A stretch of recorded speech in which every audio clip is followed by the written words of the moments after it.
जैसे देखिए आप नकार रहे हैं ब्राह्मणत्व को, बड़ी अच्छी बात है, नकार खत्म हो, उनका अस्तित्व जो है कि यह नया-नया है, इस बात की भी खुशी है। जाता ना। लेकिन भाई आप देखें कि मुगलों का किला मिला तो राजपूतों का भी किला मिल गया। तब हुआ कि भाई हुँ। मुगल के समय में राजपूत होंगे, मिला कि नहीं मिला? तो एक भी तो कोई सबूत बताइए एजुकेशन सेंटर का, जहाँ पे लोग पढ़ने जाते हों बुद्धिस्ट के अलावा, तब तो पता चलेगा ना कि कोई धर्म था हिंदू उस समय।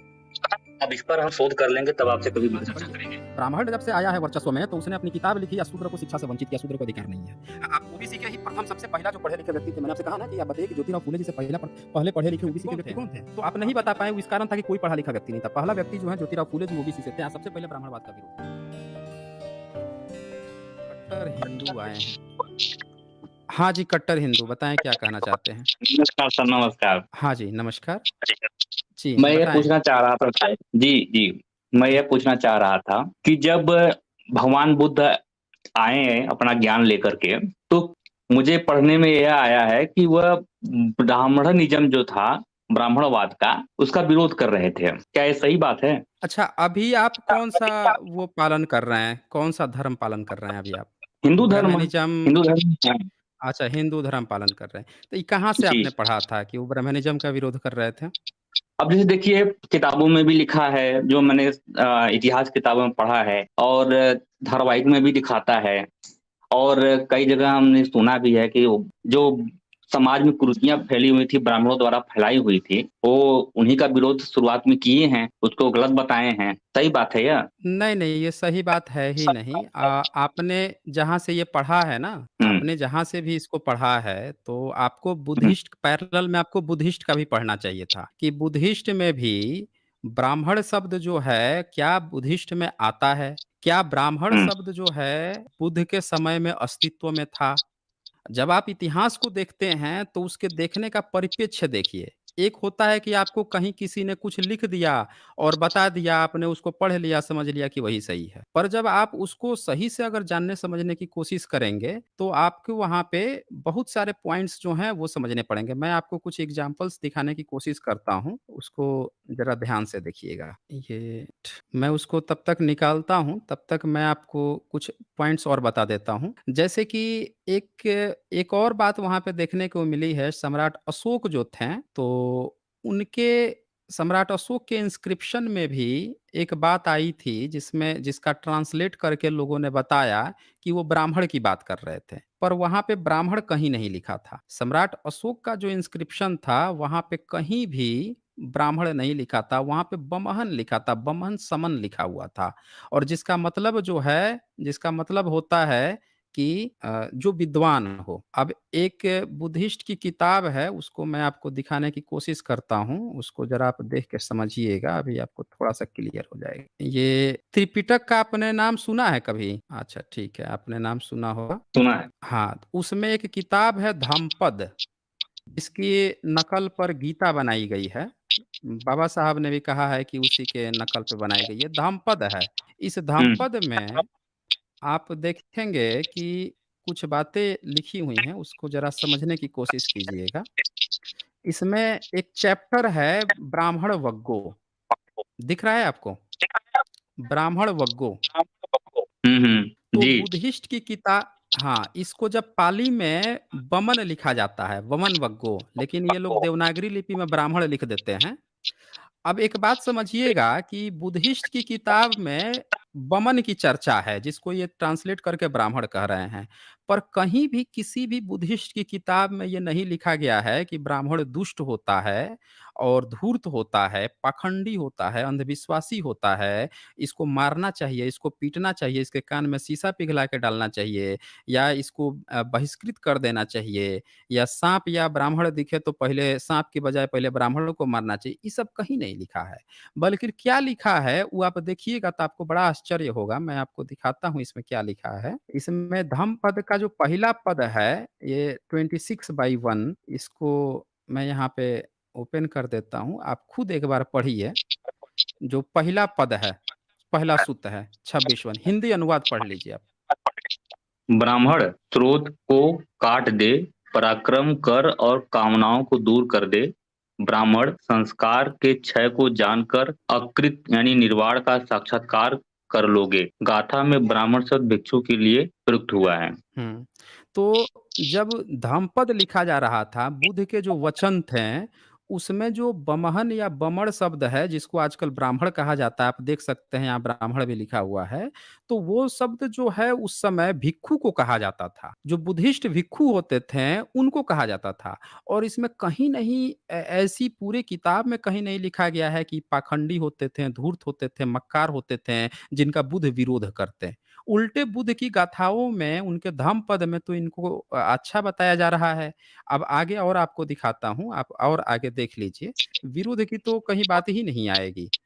अब कुछ हमारी ये बात देखिए, सुनिए आप।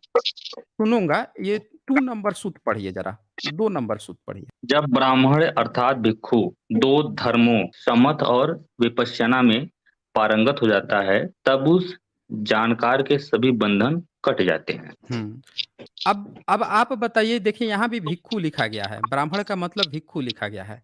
तो क्या बुद्ध जो है भिक्षुओं का विरोध करते थे? सवाल ये आएगा ना, तब किसका विरोध क्योंकि करते थे, आप ये बताइए। क्या चीज़? तब समाज में फिर ऐसी से कौन पूछें? सी कुरीतियां थी तब समाज में ऐसी हुँ, कौन सी कुरीतियां थी, अंधविश्वास था, हुँ, जिनका वे हुँ, विरोध हुँ। करते थे। अच्छा। अच्छा, अरब में जो इस्लाम आया है, वो किसका विरोध करते थे? और बहुदेववाद का। बहुदेववाद का। वहाँ पे ब्राह्मण होते थे अरब में? रहे ही होंगे। अच्छा, अरब में ब्राह्मण थे। तो ब्राह्मण ने फिर अपनी किताब में लिखा होगा कि वो अरब में रहते थे, क्योंकि छठी सदी का तो जब उनको लाखों साल का इतिहास पता है, तो छठी सदी का भी इतिहास पता होगा। हैं जी? उन्होंने सब कुछ खत्म ही कर दिया, इतिहास। किसने? किसने खत्म कर दिया? मुसलमानों ने, जो बने तो मोहम्मद ब्राह्मण, साहब। अरे तो मुसलमानों से क्या करना है? ब्राह्मण ने लिखा होगा अच्छा, ना एक अपनी चीज किताब हमारे में। इस वो तो प्रश्न का रामायण जवाब महाभारत, दीजिए। जब वो रामायण रामायण महाभारत लाखों साल बता रहा है कि लाखों साल पुराना लिख के रखा है, तो छठी सदी का चीज़ लिख के नहीं रखा होगा। आप हमको यह बताइए, बिहार हाँ, में बोलिए ना। तक्षशिला जो विश्वविद्यालय था, किसने नष्ट किया? बिहार में था? जहाँ भी रहा हो, बिहार में था ना। नालंदा जो अच्छा, बिहार में था। मुझको देखिए, किसका था? किसका किसका विश्वविद्यालय था तक्षशिला वैसे? बौद्धों का था। बौद्धों का था। तो बौद्धों का विश्वविद्यालय था, आपको पता है, लोकेशन भी पता नहीं, कौन-सी सदी में नष्ट हुआ था वैसे तक्षशिला?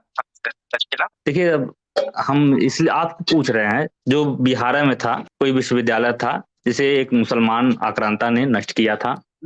न नहीं, कैसे पता और चला आपको कि मुसलमान नहीं, कैसे पता चला आपको कि मुसलमान ने ही नष्ट किया किताबों था? के माध्यम से। कौन से सबूत इसमें दिखाइए ना, नाम याद हम नहीं लोग आ भी रहा है, पता आपसे चले। बात कर रहे हैं, हमको नाम याद नहीं आ रहा है। नहीं, नहीं। क्या अच्छा, आपको नहीं तक्षशिला मालूम है? कौन-सी सदी में नष्ट हुआ था? कौन-सी सदी में नष्ट हुआ था तक्षशिला देखिए, विश्वविद्यालय? आप तक्षशिला पकड़ के बैठ गए। मैं ये कह रहा हूँ नहीं, कि आप एक ही पकड़े हैं, बिहार में। हमने तो तक्षशिला हमारा विषय ही नहीं चलिए था, ये तो छोड़िए, आप लेके आए हम हैं। छोड़ दे रहे हैं, हम नहीं, नहीं, आप क्लियर छोड़ दे कर रहे देते हैं। नहीं, नहीं, छोड़िए नहीं, आप क्लियर कर देते हैं, रुकिए, आप क्लियर कर देते हैं। सबसे पहली बात कि तक्षशिला विश्वविद्यालय जो है, वो किसी मुसलमान ने नष्ट नहीं किया था। तक्षशिला विश्वविद्यालय जो है, जो आज का पाकिस्तान प्रांत है, वहाँ पे है, और वो उसका जो नष्ट करने की बात आई है, वो हूणों के समय में नष्ट होने की बात आई है। वो मुसलमान से उसका रिलेशन ही नहीं है। दूसरी बात क्या है कि भारत में 70 से ज़्यादा विश्वविद्यालय के अवशेष इस समय मिल चुके हैं। कुछ लोग तो 100-100 भी बता रहे हैं। इतने सारे विश्वविद्यालय हैं, लेकिन ब्राह्मणों के एक भी ग्रंथ में किसी बौद्ध विश्वविद्यालय का ज़िक्र तक नहीं है। ऐसा का है? हैं। नहीं, ब्राह्मणों उस के, सवाल का जवाब अगर दीजिए। ब्राह्मणों के नहीं, हाँ, जो नहीं, एक चीज़ बिहार में हमें एक जवाब दीजिए ना। एक चीज़ मुझे जवाब हुँ, दीजिए, जब वो अपने रामायण में लिख सकता है, अपने रामायण में लिखता है कि शंभू की हत्या कर दिया लाखों साल पहले राम ने, जो शूद्र थे, वो लिख रहा है अपनी किताब में। और जब ये बात वो लिख सकता है, लाखों साल पहले शूद्र की हत्या राम किए थे, वो उसको याद है। लेकिन जब 12वीं-13वीं सदी में इतने सारे विश्वविद्यालय थे बौद्धों के, 70 से ज़्यादा विश्वविद्यालय कहाँ जलाए गए, दबाए गए, तोड़े गए, फोड़े गए, ये ब्राह्मण को ये बात, ये सब घटना नहीं पता है। इतने सारे विदेशी आक्रमणकारी आए, कैसे तोड़े-फोड़े, ये सब घटना नहीं पता है। रामायण महाभारत उसको याद है। ये कैसे हो सकता है? ज़रा ये बताइए ना हमें। रामायण जब लिखेगा कोई, तो राम की ही कथा लिखेगा ना, नहीं, कैसे उनसे जुड़ी हुई लिखेगा? बातें लिखेगा। तो जब लिखेगा तो गुरुकुल की बात कह रहा है ना वो। वो बोल रहा है कि हमारे यहाँ इतने सारे गुरुकुल थे, हमारे यहाँ ये था, वो था। तो जब भी कोई लिखेगा तो हर बात लिखता है ना। भाई कलहन जो है, कलहन पंडित जो है, वो 12वीं सदी में राजा तरंगड़ी लिख रहा है कश्मीरी। 12वीं सदी में आपका, 13वीं सदी में रामानुजाचार्य जो है साउथ का, वो श्री भाष्य लिख रहा है। आपका शंकराचार्य जो है उसका मध्वाचार्य 12वीं, 13वीं, 14वीं सदी में ये सब वेद लिख रहे हैं, वो तरह-तरह के उसकी जीवनी लिख रहा है, शंकर दिग्विजय 14वीं सदी में लिख रहा है। लेकिन इसमें से कोई भी इतने सारे बौद्ध विश्वविद्यालय जलाए गए, इनके बारे में नहीं लिख रहा है सब। जिस वही समय तो हमको जलाया जा रहा है, बताइए। उसी समय लिख रहे हैं, लेकिन एक भी ब्राह्मण नहीं मेंशन कर रहा है। आपको नहीं लग रहा है कि ब्राह्मण का इसमें देखिए, मिलीभगत था? अपने देश के इतने कुछ बड़े-बड़े मानते हैं यूनिवर्सिटी जलाए हम जाएँगे। ब्राह्मण इत हाँ हाँ, सर बोलिए, सुनिए, बोल हम हुँ, ब्राह्मणवाद को अच्छा नहीं मानते हैं, लेकिन जो हम प्रश्न शुरू हुँ, किए थे, थोड़ा-सा हुँ, वह हमको हम आपसे जानना चाह रहे हैं, जो आप ये कह रहे हैं कि हुँ। हिंदू धर्म का या सनातन धर्म का कोई अस्तित्व नहीं था। नहीं था, बिल्कुल भी नहीं था। हिंदू शब्द ही नहीं तो था। उसी को मैं क्लियर कर रहा हूँ, हिंदू सुनिए ज़रा-सा। देखें, ब्राह्मण शब्द सुन लीजिए, अब सुन लीजिए हम आपका सुन लिए हैं। देखें, ब्राह्मण शब्द भी नहीं था उस समय और ना हिंदू शब्द था। तो जब ब्राह्मण शब्द नहीं था, ये अपने का धर्म ही नाम हिंदू बता रहा है, इसी से पता चल रहा है इनको अपने धर्म का नाम नहीं पता, ये आपसे कुछ छुपा रहा है ना। आपका असली धर्म क्या है, ये आपको नहीं पता है और वो जानना नहीं चाहते हैं। आपने मुझसे पूछा कि भाई बुद्ध जो हैं, किस चीज़ का विरोध करते थे?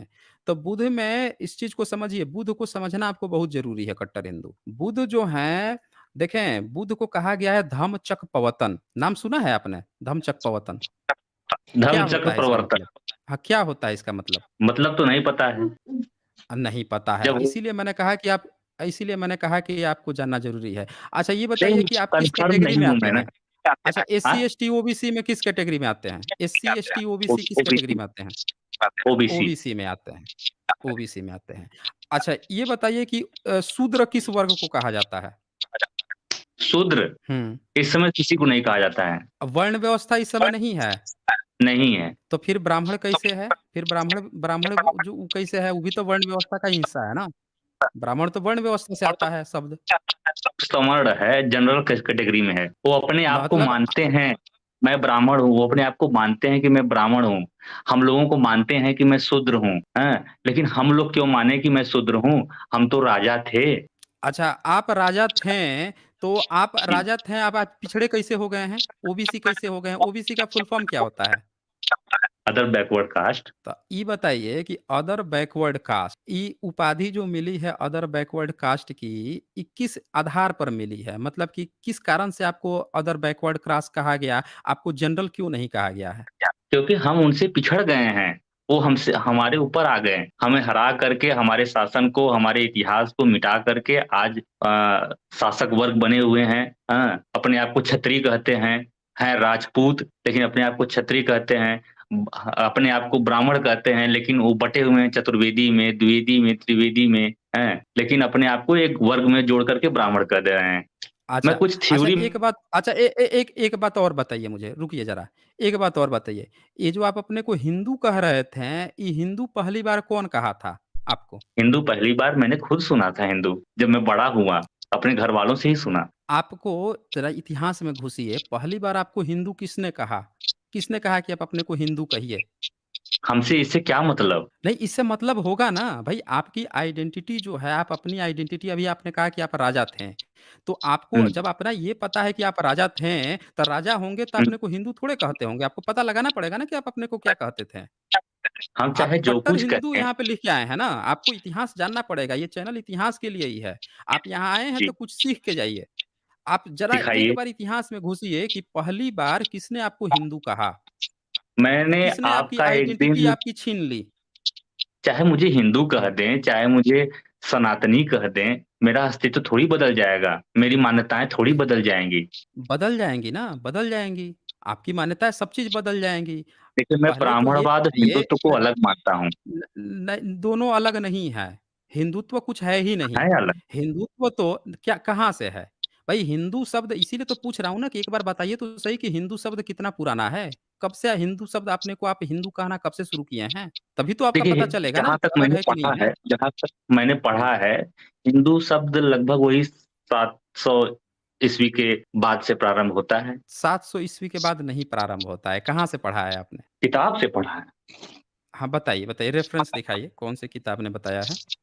आप बोलते रहिए, मैं कुछ देर बाद रेफ़रेंस दिखाने की कोशिश करता हूँ। ठीक है, ठीक है, मैं आपको बताता हूँ। देखें, पहली बार भारत में जो बहुजन वर्ग है, इसको हिंदू कहने का काम जो है किया था, वो थे राजा राम मोहन राय। और राजा राम मोहन राय जो हैं, वो मुगल के दरबारी थे। मुगल दरबार अकबर जो था, सेकंड अकबर, उसके दरबारी थे। उसको रिप्रेजेंट करते थे, उसी के रिप्रेजेंटेटिव बन के जाते थे वो ईस्ट इंडिया कम मतलब इंग्लैंड जाते थे। रानी के वो संदेशवाहक थे एक तरह से, मतलब इसके तरफ से, मुगल के तरफ से देते थे। तो उन्होंने 1816-17 में पहली बार हिंदुइज़्म शब्द प्रयोग किया था। उससे पहले कोई कोई भी भारत का बंदा प्रयोग नहीं करता था। और चूँकि वो इस्लामिक राजा के रिप्रेजेंटेटिव थे, मुस्लिम ही भारतीयों को कहते थे हिंदू, समझ रहे हैं ना? और हिंदू जो है उसका शब्द अगर आप देखेंगे, दयानंद सरस्वती जो लिखते हैं, वो कहते हैं कि हिंदू मतलब तो चोर उचक्का होता है, ये तो गाली है। आर्य समाजी तो कोर्ट में पहुँच गए थे कि भैया हमको हिंदू-विंदू नहीं कहलाना है, हमको आर्य समाजी को हमको नहीं कहलाना है हिंदू। ये तो सीधे-सीधे विरोध करते हैं। फ़ारसी में भी आप देखेंगे तो हिंदू गाली है। तो अच्छा, गुलामगिरी हम जब पढ़ रहे थे तो उसमें भी फूले साहब कहीं भी 1873 तक हिंदू शब्द नहीं प्रयोग कर रहे हैं। यानी कि 19वीं सदी तक भी हिंदू शब्द फ़ेमस नहीं था। 20वीं सदी में जब डेमोक्रेसी आई है, वोटिंग लेना हुआ, तब लोगों को हिंदू कहा जाना शुरू हुआ। किसी भी धर्म ग्रंथ में हिंदू शब्द नहीं आया है, ब्राह्मणिकल सिस्टम के। लेकिन आपके ने जो आप जिस आधार पे अपने को हिंदू कह रहे हो, उस आधार पे आप रामायण मानते हो, उसी आधार पर आप वो वेद मानते हो, उसी आधार पर आप महाभारत मानते हो, गीता मानते हो। ये सारे किताब ब्राह्मण की देन है। आप बोले कि ब्राह्मणवाद जो है वो अलग है और ये अलग है, हिंदुत्व अलग है। लेकिन हिंदुत्व कुछ है ही नहीं। सारी किताबें जो हैं ब्राह्मण ने लिख के दी है ना। आप उसी की लिखी हुई किताब को, उसी के षड्यंत्र को मान रहे हैं, फिर अपने आप को हिंदू भी कह रहे हैं, फिर कह रहे हैं हम ब्राह्मण से अलग हैं, नहीं अलग हैं। आपकी पूरी की पूरी जो उधारी जो है वो तो ब्राह्मणिकल सिस्टम पे चल रही है। दूसरी बात कि हिंदुइज़्म शब्द भी 100 डेढ़ 100 साल से पुराना नहीं है, तो ये तो आपकी आइडेंटिटी नहीं हो सकती, क्योंकि 100 डेढ़ 100 साल से तो आप राजा भी नहीं थे। तो जब आप राजा थे तब अपने को क्या कहते थे? ये खोजना बहुत ज़रूरी है। जी कट्टर हिंदू। एक मिनट में आपको बता रहा हूँ। एक किताब है अच्छा। मेरे पास, राजस्थान हिंदी ग्रंथ अकादमी का, हुँ, हुँ। वहीं से मैंने पढ़ा है। ओके। पढ़ के सुनाए सर आपने? हाँ, पढ़ के सुनाइए। लेखक कौन है बता दीजिए? लेखक कौन है? लेखक है doctor Vivek Shankar, net JRF SLET college व्याख्याता स्क्रीनिंग, यही सब है। ठीक है, ये विवेक। राजस्थान हिंदी ग्रंथ अकादमी, शिक्षा मंत्रालय। ठीक है। भाषा के अर्थ में हिंदी का प्रयोग फारस और अरब में होता था। 13वीं शताब्दी में भारत के फारसी कवि औफी द्वारा सर्वप्रथम 1228 ईस्वी में हिंदवी शब्द का प्रयोग मध्य प्रदेश की देसी भाषाओं के लिए किया गया था। फिर आगे लिखते हैं, सरफुद्दीन यजदी, तैमूर लंग का पोता जो था, ने अपनी रचना जफरनामा में 1424 ईस्वी में हिंदी शब्द का सर्वप्रथम प्रयोग किस हिंदी भाषा के अर्थ में किया था। हिंदी शब्द का प्रयोग हिंदी भाषा के अर्थ में किया था। 13वीं 14वीं सदी में आगे है, 13वीं 14वीं सदी में देसी भाषा को हिंदी या हिंदवी अथवा हिंदुई नाम देने में अबुल हसन या अमीर खुसरो का नाम सबसे महत्वपूर्ण है। कुछ वैज्ञानिकों ने हिंदी को सिंधी का रूपांतरण माना है। यही सब है इसमें दिया हुआ। इनकी एक और तो पुस्तक देखिए, है, उसमें हुँ। और भी तो पीछे देखिए, दिया हुआ था। आ तो गया ना, कन्क्लूज़न तो आ हम्म, ही गया कि 13वीं हम्म, सदी में फ़ारसी जो है वो आपको हिंदवी कह रहा है। फ़ारसी हम्म। व्यक्ति जो है वो कह रहा है हिंदवी। फिर उसके बाद से 1424 के जफरनामा में हिंदी शब्द हिंदी के लिए आ रहा है, लेकिन हिंदू शब्द नहीं आ रहा है। यानी मुस्लिम ही, मैंने आपसे क्या कहा कि मुस्लिम ही हिंदी शब्द प्रयोग करते थे, हिंदवी कहते थे। बाद में ये हिंदू बना है, जो 100 डेढ़ 100 साल के अंदर की ही चीज़ है ये। हमारी आइडेंटिटी हिंदू की नहीं है। तो हमारा नाम जो है ना, हमारे धर्म का कुछ न कुछ नाम था। अच्छा ये बताइए, अगर हम सनातनी होते हैं, कहते हैं ना कि सनातनी, तो यही जो धम्मपद में दिखाया था, इसी धम्मपद में यमक वग्गो है, उसका 5वां जो सूत्र है, उसमें लिखा है इस धम्मो सनातनो। यानी कि त्रिपिटक वो कहता है कि यह सनातन धर्म है। त्रिपिटक कह रहा है सनातन धर्म है। यानी कि बुद्धिस्ट कह रहे हैं कि सनातन धर्म है, वो अपने को कह रहे हैं, लेकिन ब्राह्मण के किसी ग्रंथ में नहीं आया है इस धम्मो सनातनो। वो अपने को किसी कभी नहीं कहे हैं। तो यहाँ से आप देख लीजिए ना कि सनातन जिसको आप कहेंगे वो तो बुद्धिस्ट हो जाएँगे और आपका कोई धर्म बचा ही नहीं अब। हिंदू है नहीं, ब्राह्मण है नहीं, फिर धर्म का नाम क्या है? जब आप नहीं हैं तो फिर कट्टर हिंदू कैसे हुए? यही सोच लीजिए फिर। नहीं, सुनिए पहले आप। अच्छा, ज्योतिबा ज्योतिबा फुले का नाम सुने हैं आप? वो सुने कौन हैं। से वर्ग से आते थे? कौन से वर्ग से आएँगे वो? ओबीसी। ओबीसी से आएँगे। तो जब वो पढ़े-लिखे, अच्छा उनसे पहले कोई ओबीसी का पढ़ा-लिखा व्यक्ति का नाम आपको याद है? ज्योतिबा फुले से पहले पढ़े-लिखे व्यक्ति का? एक प्रश्न मैं करूंगा, उसमें आपका उत्तर भी मिल जाएगा। अच्छा। करें?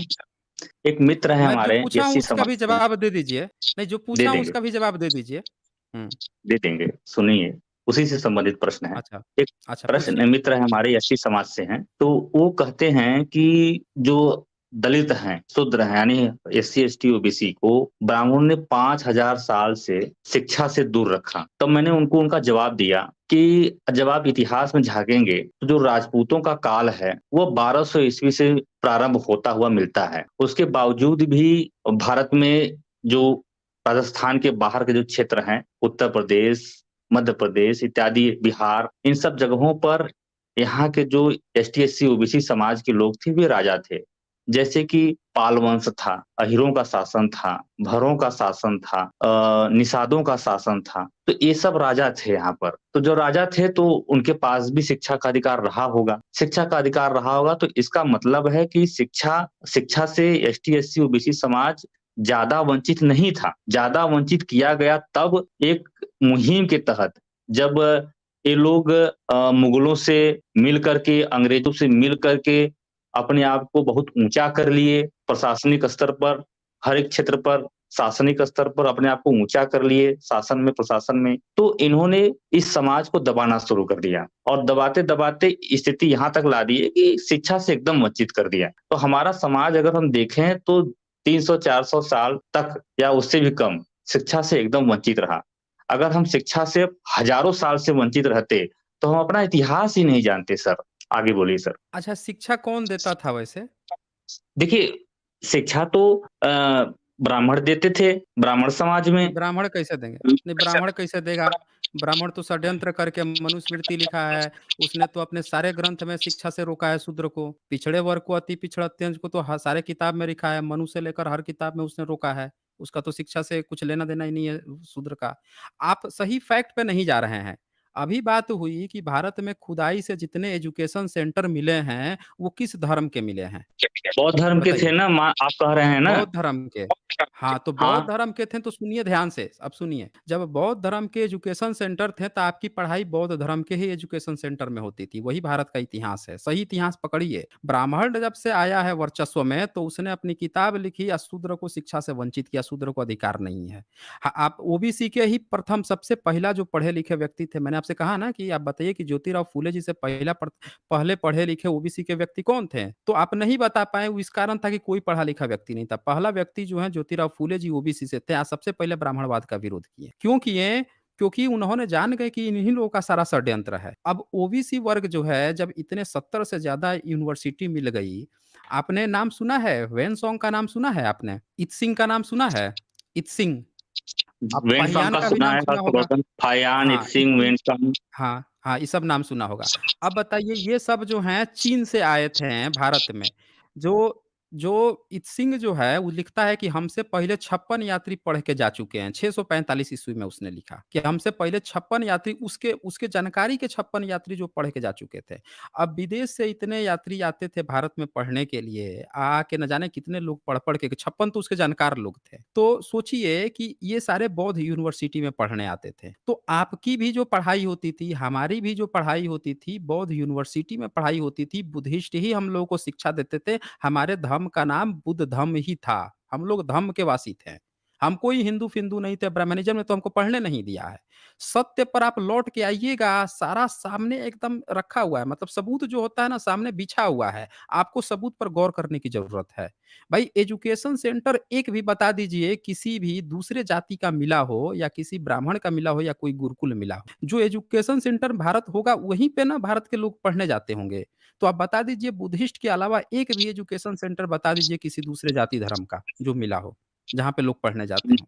नहीं मालूम। नहीं मालूम है, तो नहीं मिलेगा। इसीलिए कट्टर हिंदू आप जो भी हैं, आप एक बार जो मैंने कहा है इस चीज़ पर गौर कीजिएगा कि भई जब सबूत मिल रहे हैं कि पढ़ने-लिखने का सेंटर बुद्धिस्ट का था, तब बुद्धिस्ट में हम जाते थे, तब बुद्ध ही हमारे पूर्वज हैं। हमको भटका दिया गया है। हिंदू कह के भटकाया गया, वो भी 100 डेढ़ 100 साल के अंदर।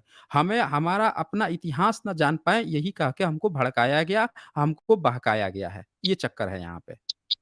जी, एक बोलिए। प्रश्न यह कि हाँ, अगर बोलिए। एक प्रश्न यह है कि बौद्ध धर्म में जातिवाद थी नहीं ना? आप बोलिए ना, आप बोलिए।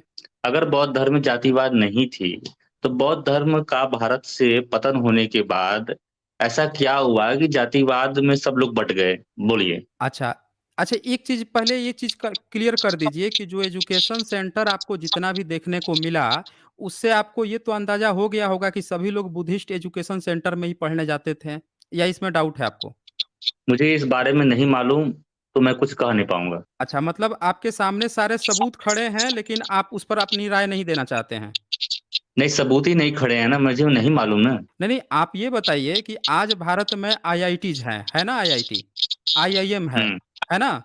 तो इसमें सब लोग पढ़ने जाते हैं ना, एससी, एसटी, ओबीसी सब जाते हैं पढ़ने, जनरल भी, हुँ, जा सकते हैं हुँ, ना? तो हुँ, हुँ। अब कल को भूकंप आए, कल को कोई विनाश आए सारा सब चीज़ डूब जाए सबूत मिले कि भारत में कभी आईआईएम था, कभी जो है आईआईटी हुआ करता था, ट्रिपल आईटी हुआ करता था, तो अब कहा जाएगा ना कि भाई ये इसमें लोग यहाँ के लोग पढ़ने जाते होंगे किसी और का सबूत ना मिले, उसी का सबूत मिले। तो इसका हुँ, मतलब हुँ, क्या निकलेगा निष्कर्ष कि यहाँ के लोग उसी में जाते होंगे पढ़ने, निकलेगा ना? हुँ। तो उसी तरह से भारत में सारे एजुकेशन सेंटर जितने मिले हैं, सब बौद्धों के ही मिले हैं अभी तक। तो उसका निष्कर्ष क्या निकलता है? भई एक भी अगर ओबीसी, पिछड़ा वर्ग या कोई हिंदू या कोई और भी होगा तो उसके अलग एजुकेशन सेंटर होते हैं, उसका भी तो सबूत मिल जाता ना। भई आप देखें कि मुगलों का किला मिला तो राजपूतों का भी किला मिल गया। तब हुआ कि भाई हुँ। मुगल के समय में राजपूत होंगे, मिला कि नहीं मिला? तो एक भी तो कोई सबूत बताइए एजुकेशन सेंटर का, जहाँ पे लोग पढ़ने जाते हों बुद्धिस्ट के अलावा, तब तो पता चलेगा ना कि कोई धर्म था हिंदू उस समय। अब इस पर हम शोध कर लेंगे तब आपसे कभी चर्चा करेंगे। अच्छा, ओके। थोड़ा-सा हम चलिए पीछे अच्छी जाना बात है चाहते हैं। चलिए सुनिए, अच्छी बात है पीछे कि जाना आपने चाहते हैं। इस पॉइंट को ऐसा सोचा कि आप इस पे शोध करेंगे। शोध ज़रूर कीजिएगा। अब बोलिए आप जी, क्या कहना चाहते हैं? मैं शोध छात्र हूँ। अच्छा, आप शोध के छात्र हैं।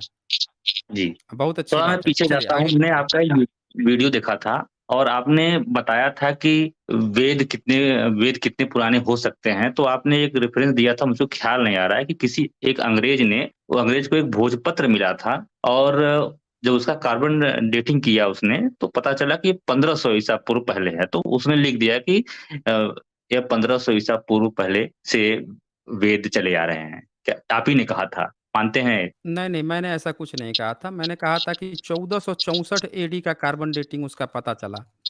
तो ठीक, 1464 एडी की ही उसको माना गया है वही जो है यूनेस्को को भी वही भेजा गया उसी के आधार पर नॉमिनेशन उसका बना अच्छा। था। वहीं की फाइल थी 1464 1464 एडी एडी बताया गया। यानी ईस्वी। हाँ, हाँ, 1464 एडी या ईस्वी कह सकते हैं। सायण का लिखा हुआ भोजपत्र था वो। अच्छा, हुँ। तो 1500 ईसा पूर्व जो भाषा विज्ञान और हिंदी साहित्य के इतिहास में जो लिखा है, वो किस आधार पर कहते हुँ। हैं तब? वो सब लोग जो हैं, वही जो अभी ज्योतिबा फुले जी जो लिखे हैं ना कि उनके समय में एक थियरी आई थी कि 3000 साल पहले ब्राह्मण विदेश से आया है। वो थियरी चलती थी, हुँ, उसी के आधार पर सब लोग मान लिए थे कि हाँ, ईसा से अब आज से 3000 मतलब ईसा से 1500 साल पहले, लोग उस आधार मान लिए थे। ये पुरानी थियरी थी। तो लोगों ने उस समय ब्राह्मण झूठ बोलता था, अंग्रेज़ों को फँसा दिया कि वो विदेश से आया है। सब लिख दिया ना अपने किताब में कि हम विदेश से आए हैं। सावरकर भी लिख दिया हाँ, कि हम ईरान से आए हैं। सब लोग उस चक्कर में फँस गए कि ब्राह्मण विदेशी है और सब लोग मान लिए कि भाई वो 1500 साल पहले आया, संस्कृत लेके आया, वेद लेके आया, सब लोग मान लिए। लेकिन अब भाषा विज्ञान उलट गया है। अब पता चला है कि संस्कृत तो भारत में 5वीं-6ठी सदी तक भी डेवलप नहीं हो पाई। संस्कृत तो डेवलप हुई है जब देवनागरी लिपि आई है तब। उस समय तक डेवलप ही नहीं हो पाई थी। तो ये कहाँ से उस समय रामायण महाभारत लिख रहा था? ये सारा किताब ही तो देवनागरी लिपि में लिखा है जब संस्कृत डेवलप हुई है तब।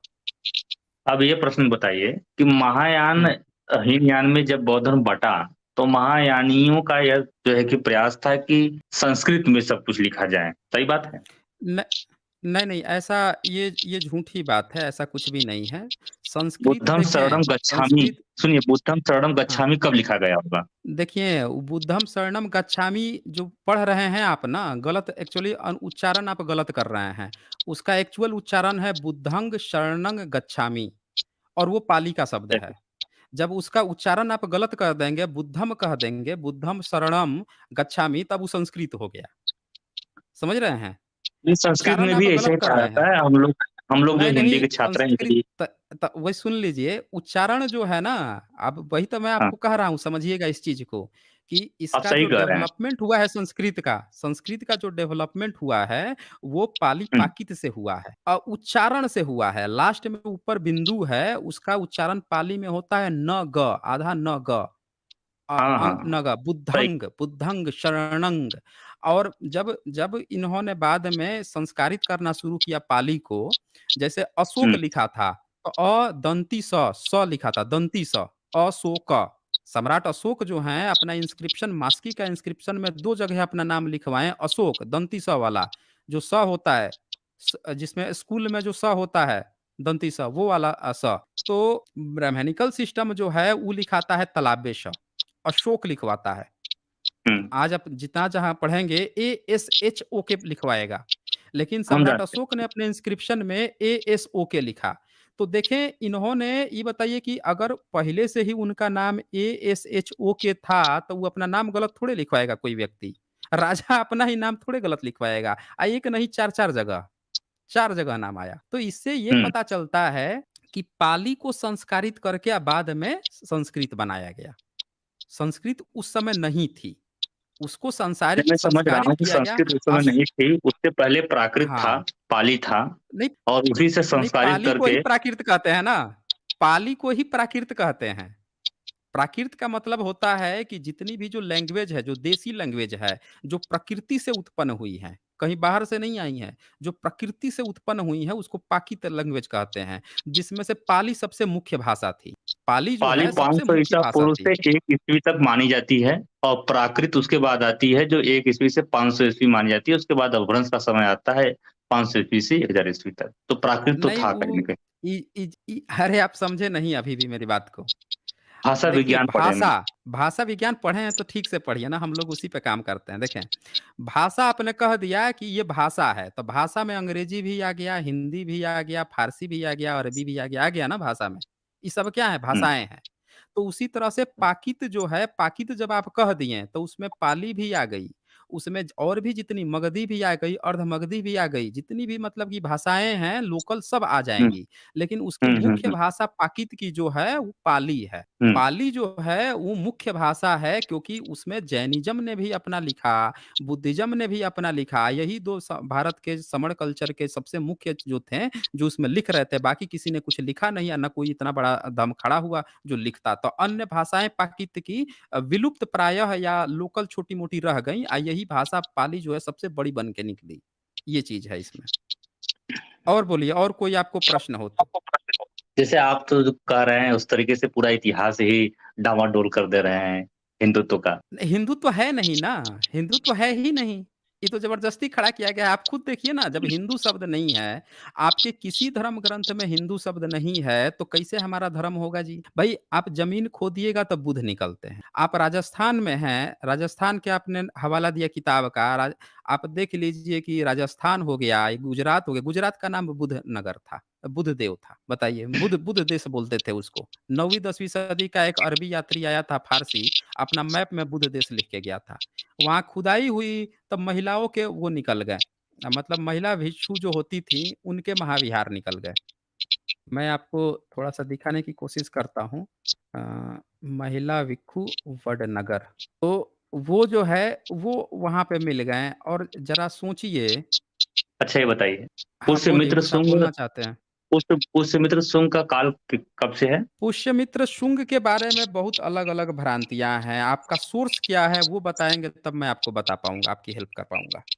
नहीं जो प्रचलित है वो बताइए कब से है? मुझे ख्याल नहीं आ रहा है। देखें, अगर आप बुद्धिस्ट स्क्रिप्चर की बात करेंगे, तो उसमें वो हाँ, मौर्य राजा है, आखिरी मौर्य राजा है। हाँ, बुद्धिस्ट स्क्रिप्चर अशोकावदान के अनुसार वो आखिरी मौर्य राजा है। अच्छा। हुँ। और बाकी इंस्क्रिप्शन का आप प्रमाण कहेंगे तो जितने जो 2 इंस्क्रिप्शन जो पुष्यमित्र के नाम पे कहे गए हैं, तो जहाँ पे शुंग लिखा है यानी सुगन जहाँ पे लिखा है, वहाँ पे पुष्यमित्र नाम नहीं है। जहाँ पे पुष्यमित्र लिखा है, वहाँ पे शुंग नाम नहीं है। दोनों इंस्क्रिप्शन में अंतर है समय कालखंड का, मैच नहीं करता है। जहाँ पुष्यमित्र लिखा है, वो पुष्यमित्र के समय से 300-400 साल का अंतर आ जाता है, जो अयोध्या का धनादेव का जो कहा कहते हैं इंस्क्रिप्शन। और जो शुगन राजे है, जो मध्य प्रदेश का, वो उसको कहते हैं कि ये भी शुंग का इंस्क्रिप्शन है, वो बुद्धिस्ट था और बुद्ध की सांची के द्वार, तोरण द्वार सब बनवा रहा था। ये वहाँ पे चर्चा आती अब है। आप बताइए कि कौन वो राजा था जिसने ये घोषणा की थी कि बौद्धों का सर काट के लाओगे तो आपको स्वर्ण मुद्राएं जो भी मिले। ये तो फेक न्यूज़ है। ये पूरा फेक आप तो न्यूज़ हर एक फैलाया चीज गया है को ब्रह्मनिकल सिस्टम के द्वारा। हर ये एक चीज फेक को न्यूज़ जो है फैलाया गया काट है। दे रहे हैं। नहीं, नहीं, आप और शोध के जरूरत पड़ने छात्र हैं पर ना, आप उसका प्रयोग करते हैं। आपने कहा ना कि आप शोध के छात्र हैं। हम्म। आप किसके मतलब एमटेक के शोध के हैं या फिर पीएचडी हैं? किसके शोध के छात्र हैं? या पीएचडी एमफिल हैं? पीएचडी शोध पीएचडी छात्र हैं, पीएचडी पीएचडी के। तो आप सोर्स का पता लगाइए ना कि कहाँ से आपको ये बात पता चले कि किस राजा ने कौन से इंस्क्रिप्शन में या किस स्क्रिप्चर में ये घोषणा की। ये पता लगाइए सोर्स। जब सोर्स का पता लगाएँगे कि क्या किसी राजा ने ऐसा घोषणा की, तब आपको पता चलेगा कि वो तो फेक न्यूज़ है। अब मैंने कि ये घोषणा भी नहीं किए हैं ऐसा कुछ। हाँ, ये फेक न्यूज़ है ना, मैंने कहा ना ये फेक न्यूज़ है। अच्छा, ये लोग एक चीज आपको और रेफ़रेंस बताइए। देंगे। हाँ, बोलिए। अशोक ने बौद्ध धर्म ग्रहण किया, हुँ, हुँ। उससे पहले क्या किया? उसके क्या पहले वो थे वो? बुद्धिस्ट थे। उसके पहले वो बुद्धिस्ट थे। तब ग्रहण पहले क्यों किया? बुद्धिस्ट। देखिए, ग्रहण करने का मतलब यहाँ समझना होगा कि होता क्या है बुद्ध धर्म को अच्छे से समझिए। बुद्ध धर्म में क्या होता है कि आप बाय बर्थ जन्म ले सकते हैं। अगर आप बुद्धिस्ट हैं, तो आपका बच्चा जन्म लेगा, तो वो बुद्धिस्ट होगा। वो प्रॉपर बुद्धिस्ट नहीं कहा जाएगा। लेकिन बड़ा होकर जाकर उसको फिर से किसी गुरु से या किसी भिक्षु से प्रवज्ञा ग्रहण करनी होगी, तब जाके वो फिर से वो प्रॉपर बुद्धिज़्म या बुद्धिस्ट बन पाएगा। तो ये चीज़ होता है। तो वो बाय बर्थ जो हैं, वो बुद्धिस्ट थे। पर उन्होंने प्रवज्ञा ग्रहण की कलिंगा वार के बाद, ये बात आई है यहाँ पे। और उनके इंस्क्रिप्शन से ही ये प्रमाणित है। ठीक उनका है, जो अब ये इंस्क्रिप्शन बताइए। है, वही ये बात प्रमाणित करता है। हाँ, बोलिए। अब ये बताइए, चंद्रगुप्त मौर्य के जो गुरु थे, क्या नाम था उनका? चाणक्य, विष्णुगुप्त, वो क्या थे? नहीं, मैं समझा ब्राह्मण नहीं थे आप ना? क्या कह रहे हैं। नहीं, नहीं, मैं समझा नहीं आप क्या चाणक्य चीज़ कहे। चाणक्य ब्राह्मण थे ना? नहीं, चाणक्य का तो मैंने नाम ही नहीं सुना कहीं पे। ये मैं कौन है? लीजिए, विष्णुगुप्त ब्राह्मण थे, जो चंद्रगुप्त मौर्य के जो गुरु थे वो ब्राह्मण थे। नहीं, नहीं, नहीं, नहीं, मैं समझ नहीं पा रहा हूँ। ये कोई फेक न्यूज़ आप फिर से मुझे लग रहा है कोई फेक न्यूज़ सुना रहे हैं मुझे। क्या चंद्रगुप्त का बात कोई कर रहे गुरु हैं नहीं सर? आप था। तो हर एक चीज को फेक न्यूज कर रहे हैं, और जो हाँ, ये वो फेक सब न्यूज़ है। जगह फेक फेंक देखें, आप पीएचडी के छात्र हैं, आप बच्चों जैसी नहीं बात कीजिए। आप चाणक्य का एक ऑथेंटिक एविडेंस मुझे दिखा दीजिए। एक सिंगल ऑथेंटिक एविडेंस दिखा दीजिए, जिससे ये प्रमाणित हो कि ईसा से 400 साल पहले चाणक्य नाम का कोई व्यक्ति था। एक सिंगल मुझे एविडेंस दिखा दीजिए। कैसा एविडेंस बताइए, मैं खोज के देख बताऊंगा आपको। देखिए, किसी भी पुरुष को आपको जानना हो, किसी भी ऐतिहासिक पुरुष को जानना हो कि भाई जैसे सम्राट अशोक हैं, अगर आप उनको स्थापित करते हैं कि ईसा से 250 साल पहले के करीब में सम्राट अशोक थे, उसी अराउंड में उन्होंने अपने शिलालेख लिखवाए, तो आपको सबूत देना पड़ता है। उनके 30-35 शिलालेख हैं, वो दिखाएँगे, फिर उसमें कहीं-कहीं डेट वगैरह आया होगा, वो बताएँगे, अगल-बगल के राजाओं से कंपेयर करके बताएँगे कि हाँ, वो उस समय में थे। तब प्रमाणित हुआ कि उस समय थे, वो लिखवाए थे। उसी तरह से बुद्ध की जब बात आएगी कि ईसा से 500 साल पहले या 600 साल पहले थे, तो उनका पिपरावा इंस्क्रिप्शन दिखाएँगे, वहाँ की खुदाई का एविडेंस दिखाएँगे, नेपाल लुम्बिनी का वहाँ का इंस्क्रिप्शन आप दिखाएँगे और भी बहुत सारे प्रमाण दिखाएँगे, तब पता चलेगा कि बुद्ध उस समय थे। तो जब भी कोई व्यक्ति का हम सबूत देते हैं, तो उसके समकालीन उसका एविडेंस या समकालीन के इर्द-गिर्द का एविडेंस होना चाहिए। तो उसी तरह से चाणक्य एक फेक और फर्जी चरित्र है, जो ज़बरदस्ती वहाँ बैठाया गया है, इसका कोई सबूत नहीं है। एक भी सिंगल सबूत मुझे दिखाइए चंद्रगुप्त के समय का या सम्राट अशोक से पहले का कि कोई चाणक्य नाम का कोई व्यक्ति था। ये मैं कह रहा हूँ आपसे। चलिए, मैं इसको मैं खोजूंगा। अब एक प्रश्न का और अच्छा। जवाब दीजिए। अच्छा, ये जो उसको जवाब देने से पहले मैं आपको एक एविडेंस दिखा दूँ। जो दिखाइए। आपने कहा था ना कि सम्राट अशोक जो है बुद्ध बनने से पहले क्या थे? तो हम्म मैं आपको दिखा देता हूँ। ये आप देख पा रहे हैं स्क्रीन पे? हम्म।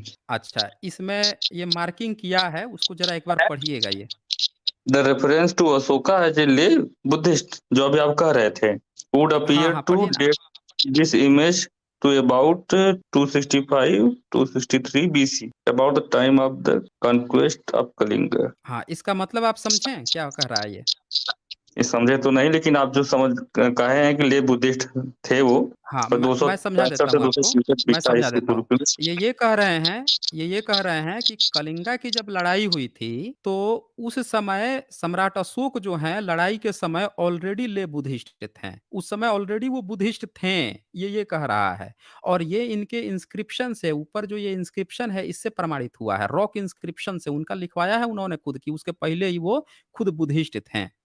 ये बात यहाँ पे आ रही अच्छा, है। हाँ, अच्छा, बहुत लोग ऐसा सोचते हैं कि कलिंगा के बाद से वो बुद्धिस्ट बन गए, नहीं प्रवज्ञा ग्रहण किए ना, प्रवज्ञा आप कभी भी ग्रहण कर सकते हैं, ले बुद्धिस्ट आप हमेशा रहेंगे बाय बर्थ, तो ये अच्छा। चीज़ है।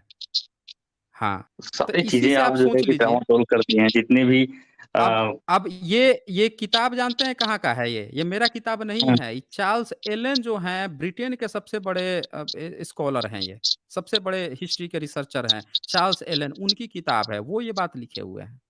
और बाकायदे अच्छा, पूरा इंस्क्रिप्शन का प्रमाण ऊपर दिए हुए हैं। अब भारत में क्या है ना कि आप चूँकि पीएचडी के स्टूडेंट हैं, आप हिस्ट्री में ही रिसर्च करते हैं, किसी अन्य क्षेत्र में करते हैं? हिंदी से हैं। अच्छा, हिंदी से करते हैं। तो देखिए, हिंदी से करते हैं तो बड़ी अच्छी बात है। आप कर सकते हैं इसमें रिसर्च, इसमें भी कर सकते हैं। आप हिस्ट्री को उस पर्पज़ से मत देखिए जिस पर्पज़ से आपको दिखाया गया है। क्योंकि आपने एक बात कहा यहाँ पे कि ब्राह्मणिकल सिस्टम जो है उसने हम लोगों को प्रताड़ित किया है, इन लोगों ने कब्ज़ा किया। अगर इस बात को मानते हैं तो ये भी बात मानिए कि जो चीज़ आपको पढ़ाई जा रही है या जो चीज़ पढ़वाया जा रहा है वो भी ब्राह्मणिकल सिस्टम पढ़वा रहा है। आप शोध के छात्र हैं तो आपको ये बात अच्छी तरह से पता होगा कि ओबीसी का एक भी प्रोफ़ेसर जो है, अभी भारत में सेंट्रल यूनिवर्सिटी में एक भी नहीं था, ओबीसी का, सही, नहीं था। सही। जी, नहीं घुसने देते हैं ये लोग। तो ये हिस्ट्री आपको कभी सही नहीं पढ़ा सकते हैं, समझ रहे हैं ना? कभी भी सही हिस्ट्री नहीं पढ़ा सकते हैं, ये चक्कर है। तो मेरे ख़्याल से आज चलिए, आपके लिए काफ़ी है, आप आगे आइएगा और भी आपको अगर किसी चीज़ पर करना हो, बात करना हो, कुछ जानकारी ऐसे या प्रश्न कोई थे डिस्कशन करना जो हो, पूरे नहीं हुए, कुछ ऐसे प्रश्न थे जो पूरे नहीं हुए। हाँ, चलिए हम बोल लीजिए, बोल आएँगे, लीजिए। अगर बोल लें? नहीं, नहीं बोल लीजिए। हाँ, बोल लीजिए, वो भी पूछ लीजिए। जैसे देखिए आप नकार रहे हैं ब्राह्मणत्व को, बड़ी अच्छी बात है, नकारिए, वो लोग नहीं हैं, खत्म हो, उनका अस्तित्व जो है कि यह नया-नया है, इस बात की भी खुशी है। लेकिन जो हमारी संस्कृति है, हमारी मान्यताएँ हैं, जैसे राम थे, कृष्ण थे, हनुमान थे, अन्य देवी-देवता हैं, ये भी क्या इन्हीं का गढ़ा हुआ है? यदि राम इन्हीं का गढ़ा हुआ है, तो आपके जातक में भी मिलते हैं और जैन जैन ग्रंथों में भी मिलते हैं और कृष्ण कई सारे सबूत भी मिलते हैं और हमारे देश में भी वो सबूत मिलते हैं, अन्य देशों में भी सबूत मिलते हैं उनके। आखिर उनकी संस्कृति, उनकी परंपरा थी तभी न, कृष्ण की भी परंपरा थी तभी न। जो अंतिम शासक था धनानंद, वो भी नंद वंश से ही चला आ रहा था। तो उस समय थे कृष्ण, अर्जुन, ये सभी रहे होंगे तभी न। क्या इन सबको भी आप मना कर दे रहे हैं? अब ब्राह्मणत्व को आप मना करें, ठीक है, मना करिए, उनके अस्तित्व को, उनके वजूद को। लेकिन क्या जो हमारे धर्म में जो मान्यताएँ हैं, उन सबको भी आप मना कर रहे हैं? वो है ही नहीं, बताइए सर? ओके, कट्टर हिंदू देखें, यहाँ पे एक चीज़ समझिएगा, जो आपने सोचा ना कि राम है, कृष्ण हैं या ये सब हमारे इन लोगों की सभ्यता संस्कृति थी। एक चीज़ देखिए, राम कृष्ण के बारे में आप नहीं जानते। ये आपको किसने बताया? तो संस्कृत में लिखा रामायण उसने ब्राह्मणों ने, और संस्कृत में किस में? तो देवनागरी लिपि में लिखा। और कब लिखा? तो मुगलों के शासनकाल में लिखा और देवनागरी लिपि में ही लिखा। उससे पहले धम्म लिपि चलती थी बौद्धों की, उसमें इनका नहीं मिलता है। तो इससे पता चलता है कि पिछले 1000 साल में रामायण, महाभारत सब चीज़ इन्होंने लिखा है। तो आपको जो राम और कृष्ण आप जिसको जानते हैं, वो ब्राह्मणों के द्वारा प्रचारित की गई कहानी को आप जानते हैं, जो पूरी तरह से काल्पनिक है। अब दूसरी बात पर आ जाते हैं कि क्या 1000 साल से पहले राम और कृष्ण थे? तो अब बात आ जाती है बौद्ध और जैनों की, क्योंकि 1000 साल से पहले उनके अस्तित्व मिलते हैं ज़मीन खोदने पर, उससे पहले ब्राह्मण का कोई अस्तित्व नहीं मिलता, बौद्धों के, जैनों के मिलते हैं। तो उनमें जातक कथाएँ हैं, बौद्धों में जातक कथाएँ हैं। बौद्ध जातक कथाएँ के प्रमाण जो हैं बहुत स्ट्रॉन्ग हैं। वो आपको अजंता की जो कैव्स हैं, उसमें भी आपको मिल जाएँगी, जो ईसा से 300 साल पुरानी होंगी। तो उसमें चित्र बने हुए मिलेंगे। पर बौद्धों की जातक कथाएँ जो हैं, वो काल्पनिक हैं। वो ये बात कहती हैं कि ये जो जातक कथाएँ जो हैं, वो काल्पनिक है और लोगों को हम एजुकेट करने के लिए ये चीज़ें बना रहे थे। तो उसमें राम और सीता भाई-बहन हैं। ज़रा ध्यान से देखिए, राम और सीता जो हैं वो भाई-बहन हैं और रामायण में ब्राह्मण लिख के आपको पति-पत्नी बना के दे रहा है। तो जब उन कहानियों में जाएँगे तो वो बोधिसत्व है। राम जो है वो बोधिसत्व है, वो कोई तीर धनुष लेके मारने-पीटने वाला नहीं है। तो जितने भी बौद्धों की जातक कथाएँ हैं, उनमें चाहे बंदर हो, चाहे खरगोश हो, उनके भी ज़िक्र आते हैं। वो सब भी बोधिसत्व बताए जाते हैं कि ये सब भी अच्छे-अच्छे विचार वाले लोग थे। लोगों को एजुकेट करने के लिए बनाए गए थे। उसको इतिहास मत समझिए, क्योंकि इतिहास जब आप जानेंगे कि राम फिर किस कालखंड में थे, रामायण पढ़ेंगे तो रामायण में तो राम को गाली दे रहा है, बुद्ध को गाली दे रहा है। ये तो बात आप जानते होंगे ना कि वाल्मीकि रामायण में बुद्ध को गाली दी गई है? कहाँ दी कट्टर गई? हिंदू। अच्छा, ये नहीं जानते। अच्छा, मैं आपको वो भी दिखा देता हूँ। वाल्मीकि रामायण एक बार ओपन करके आपको दिखाने की कोशिश करता हूँ। वो जानना ज़रूरी है अच्छा क्योंकि तो सबूतों के बिना एक ये बताइए कि सबूत बताया गया है कि वाल्मीकि जी तो आदिवासी समूह से थे। जस्ट 1 मिनट रुकिएगा, मैं वो भी आपको दिखा देता हूँ। बुद्धा सबूत जो है ना, सबूतों को जानना बहुत ज़रूरी है। सबूत न जानने के कारण जो है बहुत सी भ्रांतियाँ फैल जाती हैं। और वो आप आप जो जो कह सबूत रहे दे हैं रहे हैं आप जो वाल्मीकि की सबूत भी दे जो रहे बात हैं आप हाँ, मैं सब दिखाऊँगा ना, मैं एक-एक सबूत दिखाने की कोशिश करता हूँ। मैं नहीं वाल्मीकि चाहता के बारे में कि बताइए करिए।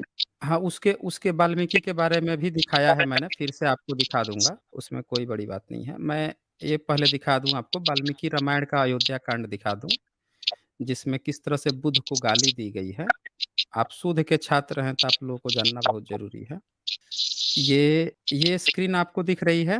हुँ। ये स्क्रीन आपको दिख अच्छा, इसमें जो है ऊपर लिखा हुआ है संस्कृत में, ये यथा ही चोरः सः। ये देखिए, यथा ही चोरः स तथा ही बुद्धः, दिख रहा है ना? हिंदी अनुवाद एक बार हुँ, पढ़िए आप। जैसे चोर दंडनीय होता है उसी प्रकार वेद विरोधी बुद्ध यानी बौद्ध मतावलंबी भी दंडनीय हैं। तथागत यानी नास्तिक विशेष और नास्तिक यानी चरवाक को भी यहाँ इसी कोटि में समझना चाहिए। इसलिए प्रजा पर अनुग्रह करने के लिए प्रजा द्वारा जिस नास्तिक को दंड दिलाया जा सके उसे तो चोर के समान दंड दिलाया ही जाए, परंतु जो वश के बाहर हो उस नास्तिक के प्रति विद्वान ब्राह्मण कभी उन्मुख न हो, उसे वार्तालाप तक न करें, माने वार्तालाप न करें, उनसे बचें। हुँ। अच्छा, ये तो किसमें यहाँ आप यहाँ वाल्मीकि रामायण में है? अयोध्या वाल्मीकि रामायण में अयोध्या कांड में आपको मिल जाएगा। अब सोचिए कि इसमें देखें कई सारे नाम आ गए। बुध का नाम आ गया। तो एक चीज़ तो आपको ये पता चल गई ना कि रामायण में अगर बुद्ध की चर्चा आ रही है, यानी रामायण जो है बुद्ध के बाद ही लिखा गया होगा। दूसरी बात क्या आ गई कि बुद्ध फिर तथागत नाम भी आ गया, नास्तिक विशेष, क्योंकि बुद्ध को ही तथागत कहा गया है। कोई ये भी नहीं कह सकता कि कोई और। वेद विरोधी, अब बुद्ध को वेद विरोधी भी ठहरा दिया, फिर नास्तिक कह दिया गया, नास्तिक के ब्रैकेट में चरवाक लिख दिया गया। यानी कि ये किताब देवनागरी लिपि में पिछले 1000 साल में लिखी गई है। ये तो एक प्रमाण हुआ। अब मैं आपको कुछ और भी प्रमाण इसी से रिलेटेड रामायण से दिखा देता हूँ, आपको और क्लियर हो जाएगा कि रामायण जो है ये लोग कब लिखे हैं। ये इसका जो है बालकांड, रामायण का ये बालकांड मैंने ओपन किया है यहाँ पे, और इसका जो है बालकांड का आप देखिए, इसमें इसका श्लोक जो है हाँ, इसका श्लोक 17, 18, 18 नंबर श्लोक जो है, वो आप पढ़ सकते हैं क्या लिखा है? 1 मिनट, 1 मिनट, 1 मिनट, आप शायद थोड़ा-सा नहीं बड़ा करिए हाँ, इसको। अच्छा, मैं इसको ज़ूम करता हूँ। ये थोड़ा बड़ा हुआ, एक हुँ।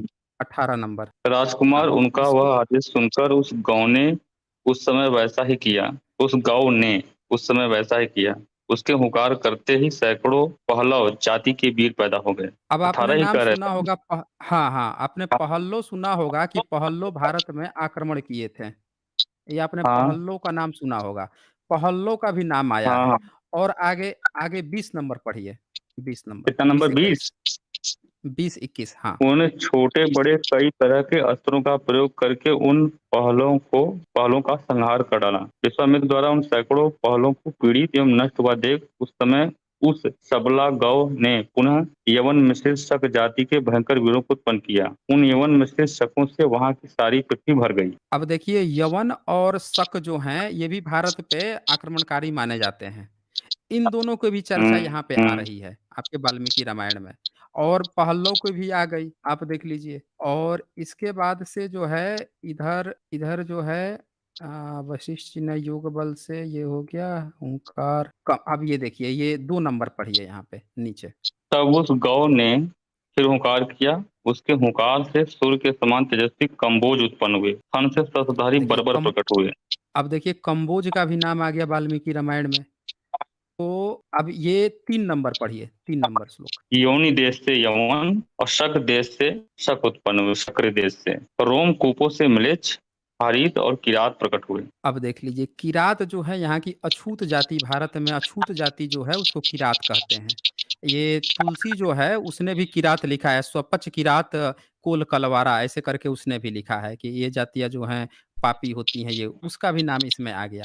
और मलेच्छ भी कह दिया, मलेच्छ मुस्लिमों को कहते हैं। और रोमकूपों से मलेच्छ, और ये रोमकूपों से जो मलेच्छ की बात है ये अकबर की बात हो रही है यहाँ पे। अब आप कहेंगे कि रोमकूप से मलेच्छ कैसे, इसका भी मैं सबूत दिखाता हूँ। उससे पहले देखिए योनि देश से यवन और शकु देश से शक उत्पन्न हुए। तो शक, यवन सबका नाम आ गया। ये याद रखिए रोमकूपों से मलेच्छ, इसका मैं आपको सबूत दिखाता हूँ अभी कि रोमकूप से मलेच्छ का क्या मतलब है। वो देखेंगे तो आपको और भी भयंकर जानकारी होगी कि वाल्मीकि रामायण में अकबर तक की भी बात हो रही है। और हम लोगों को नहीं जानकारी होने के कारण से किस तरह से इन लोगों ने वो किया है। हाँ, इसको मैं ओपन कर रहा हूँ। ये शेयर कर रहा हूँ मैं। ये लीजिए, ये देखिए, ये मैंने आपको भविष्य पुराण ओपन किया है। तो भविष्य पुराण में जहाँ पे यहाँ पे मैंने लाइन चिन्हित किया है, इसको जरा आप पढ़िएगा कि ब्राह्मण मुकुंद ने, आप दिख रहा है आपको? रुकिए, रुकिए 1 मिनट। हाँ, अब ठीक है, पढ़िए। ठीक है। हाँ, इसको पढ़िए। ब्राह्मण मुकुंद ने, कहाँ तो सर मार्क करिए तो कहाँ है? ये ब्राह्मण अच्छा, मुकुंद ने हाँ बीच हाँ, में जहाँ ठीक पे है। मार्क किया है ना मैंने। इसी समय ब्राह्मण खुद ने गौ के दूध के साथ गौ के रोम का भी पान कर लिया था। इसी दोष के कारण वह दूसरे जन्म में मेरे श्रेणियों में उत्पन्न हुआ। जब हाँ, हुमायूं तो वहाँ पे कश्मीर भी हाँ, पढ़ लीजिए, पूरा पढ़ लीजिए। अपने भाई मकरान के यहाँ काचुल कश्मीर की सीमा में निवास कर रहा था, तब उसे एक पुत्र उत्पन्न हुआ और उसी समय यह आकाशवाणी है कि तुम्हारा पुत्र बड़ा प्रतापी और भाग्यशाली होगा। यह अकस्मात प्राप्त वर से उत्पन्न हुआ है, अतः इसका नाम अकबर होगा। ये तो हमको लगता है कि मुगल काल में लिखवाया गया है, मुगलों द्वारा। हाँ, तो ये यहाँ पे आपने देख लिया कि यहाँ पे जो अकबर जो है उसको बताया जा रहा है कि मलेच्छ योनि कैसे पैदा हुआ, तो रोमकूप से। यानी रोम का, गाय का रोम का दूध पी लिया था, इसीलिए वो मलेच्छ योनि से पैदा हुआ। और इसी मलेच्छ रोमकूपों से मलेच्छ पैदा हुआ, ये वाल्मीकि रामायण में लिखा हुआ था। और वाल्मीकि रामायण जो मैंने दिखाया आपको, ये इसी अकबर की बात कह रहा है। यानी कि 15वीं अकबर के बाद से आपके रामायण लिखी गई है। और ये जो भविष्य पुराण और ये सारी किताबें जो हैं मुगलों के शासन में लिखी गई हैं। और ये लोग क्या करते हैं, जानबूझ के बताते हैं कि 17 लाख साल, 18 लाख साल पुरानी है। कापी उठाए हैं बौद्धों के जातक कथा से। आप बौद्धों के दशरथ जातक कथा आप पढ़ेंगे तो आपको मिल जाएगा कि राम जो हैं अपनी बहन सीता के साथ, उनका भाई लखन के साथ जंगल में गए थे। 9 साल में वो दोनों लोग चले आए, उनके दोनों भाई-बहन। ये पूरा 12 साल काट के आए। बस वहीं पे कहानी खत्म। यहाँ पे दिखाएगा कि दोनों को शादीशुदा दिखा देगा, फिर रावण आ रहा है, ले जा रहा है, तो कहानी बना के गड़बड़ कर देते। तो इसीलिए ये कहानियाँ पढ़ के आप कैसे सोच सकते हैं कि ये राम ही हमारा वो है, पूर्वज है। हमारे जो पूर्वज वो अशोक हुए ना फिर, क्यों कट्टर हिंदू? उनके सबूत मिल रहे हैं ना अशोक के, इनके तो सबूत नहीं मिल रहे हैं। और उत्पत्ति देख लीजिए, खीर से उत्पत्ति बताई जा रही है, खीर खा के उत्पन्न हो गए। खीर खा के कोई व्यक्ति उत्पन्न होता है? आप ही बताइए, नहीं होता ना? हाँ, तो बस यही-सी बात है। ठीक है, आगे फिर आप आइएगा, फिर आपको और कोई प्रश्न हो और कोई चीज़ हो, आगे आएंगे सर आप और कुछ शोध नए कीजिए तथ्यों जब के भी। साथ। हाँ, हाँ, ठीक बिल्कुल है। शोध करके ओके, मिलेंगे चलें। आपसे बात करने के लिए। हाँ, ठीक। धन्यवाद ओके, सर। ओके। हाँ, धन्यवाद।